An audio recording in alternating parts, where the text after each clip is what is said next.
جو عبادات اخلاق اور کردار پر اثر انداز نہ ہو سکے وہ مشقت کے سوا کچھ نہیں۔ جب ہم اللہ کی رضا میں راضی رہنا سیکھ لیتے ہیں تو ہر لمحہ کن کا لمحہ بن جاتا ہے، پھر کوئی دعا ادھوری نہیں رہتی، کوئی شکایت باقی نہیں رہتی۔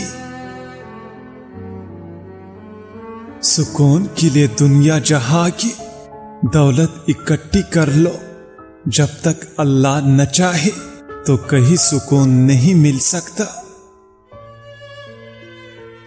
ہو سکتا ہے تمہاری زندگی کا ایک خالی صفحہ اللہ تمہاری چاہت سے بھرنا چاہتا ہو، اس لیے دعا کرو، شاید دعا ہی تمہارا مقدر بدل دے۔ نصیب کیسا بھی ہو، نماز اور قرآن سے مدد لے کر اللہ سے جو مانگو ضرور ملتا ہے۔ لوگوں کی زندگیوں میں آسانیاں پیدا کیجیے، آپ کا رب آپ کی زندگیوں کو خوشیوں سے مالا مال کر دے گا۔ انسان مایوس اور پریشان اس وقت ہوتا ہے جب وہ اپنی رب کو راضی کرنے کی بجائے لوگوں کو راضی کرنے میں لگ جاتا ہے۔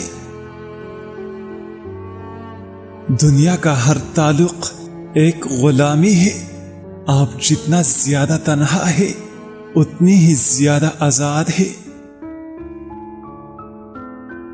تمہاری ہر آزمائش کے بدلے اللہ کی طرف سے سکون اور نعمتوں کا صلہ ہے۔ جو تکلیف تم خود برداشت نہیں کر سکتے تم وہ کسی دوسرے کو بھی نہ دو۔